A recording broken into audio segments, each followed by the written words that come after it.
Bonjour tout le monde. Nous poursuivons toujours la résolution de l'exercice extrait de l'examen national 2016 normal pour sciences physiques. Comme je vous ai déjà dit dans la dernière vidéo que cet exercice présente deux croisements avec des résultats qu'on doit les exploiter pour déterminer le mode de transmission des deux caractères héréditaires étudiés, c'est-à-dire déterminer trois critères.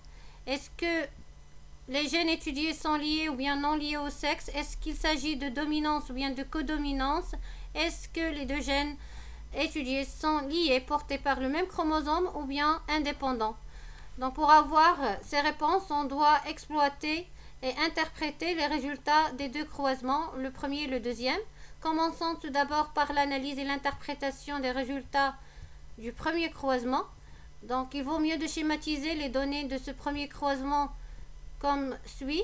Donc on a croisement entre deux parents. Le premier présente des yeux rouges et les ailes droites, alors que le deuxième parent présente les yeux pourpres et les ailes courbées. Ce croisement donne naissance aux individus qui présentent le même caractère, les yeux rouges et les ailes droites, pour constituer la première filiation F1. Donc d'après ces données, c'est clair qu'il s'agit de déhybridisme, puisqu'il s'agit d'études de deux caractères responsables de la couleur des yeux et la taille des ailes, ainsi que les individus de la première filiation présentent les mêmes caractères, donc il s'agit d'une filiation homogène. Et par la suite, il y a vérification de la première loi de Mendel, et les parents sont de race pure, c'est-à-dire que leur génotype est homozygote. Ça d'une part. D'autre part, on remarque l'apparition de ces deux caractères chez les individus de la première filiation qui sont identiques au caractère du premier parent P1, alors qu'il y a disparition de ces deux caractères chez le parent P2.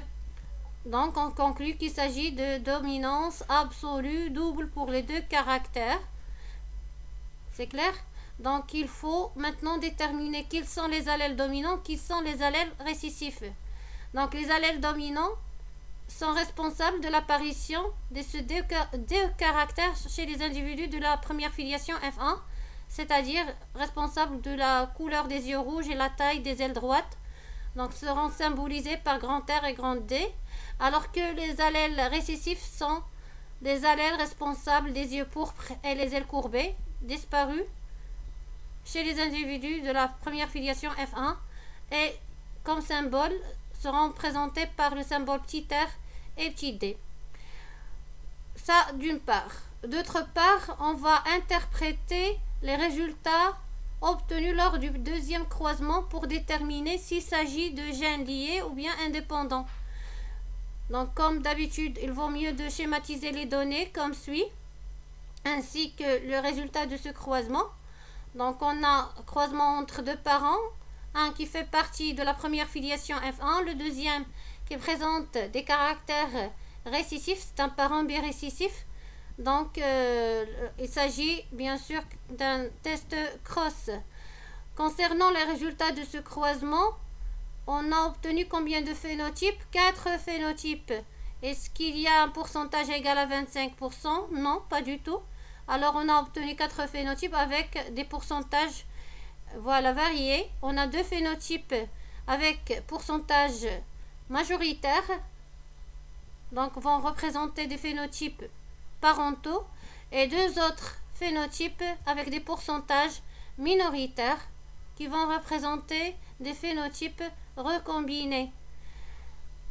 Après, puisqu'on a l'apparition de ces deux caractères qui présentent les phénotypes recombinés, on doit penser à la présence de crossing over, ce qui signifie qu'il s'agit de linkage partiel et que les deux gènes sont portés sur le même chromosome. Donc c'est le cas de gènes liés. Ça pour la réponse à la première question. Maintenant on va passer à la réponse à la deuxième question. C'est donner l'interprétation chromosomique du deuxième croisement en se basant sur l'échiquier de croisement. Pour répondre à cette question, il faut suivre un ensemble des étapes. Tout d'abord, noter les caractères des parents. F1 avec un parent birécessif, c'est un test cross. Après, on va passer à la représentation des génotypes. Puisqu'il s'agit de gènes liés, on va représenter 2 traits pour représenter les 2 chromosomes homologues Et après, on représente les locus des allèles, puisqu'il s'agit d'un hybride, donc le génotype sera hétérozygote. Grand R, grand D, petit r, petit d. Par le même raisonnement, on peut déterminer le génotype de ce parent, puisqu'il est birécessif, donc son génotype est homozygote. On va tracer les deux chromosomes homologues et on va déterminer les deux allèles. Très bien. Maintenant, on va passer à la troisième étape, c'est la détermination des gamètes et leur pourcentage. Puisqu'il s'agit d'un hybride, donc il y a crossing over, brassage intrachromosomique lors de la gamétogenèse au cours de la prophase 1. Donc, on aura 4 gamètes avec des pourcentages. Regardez, donc avec un pourcentage différent de 25%. Donc, 2 phénotypes parentaux et 2 phénotypes recombinés. Pour ce parent, il y a production d'un seul type de gamète avec pourcentage bien sûr 100%.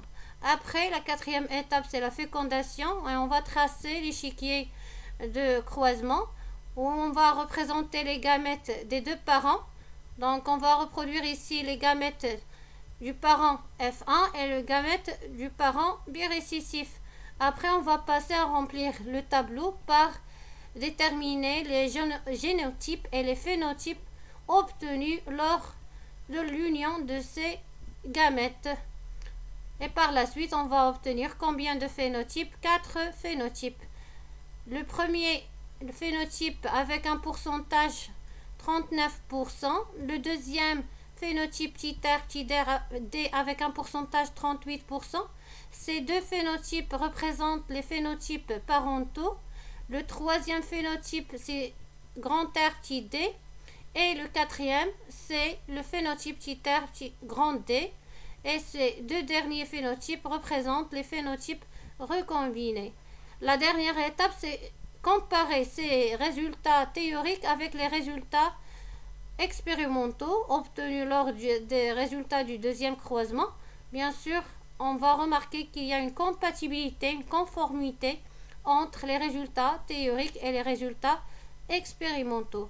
Passons maintenant à la dernière question, c'est établir la carte factorielle, c'est-à-dire déterminer la position et la distance séparant entre les gènes étudiés en montrant les étapes suivies dans cette réalisation. Donc, les étapes.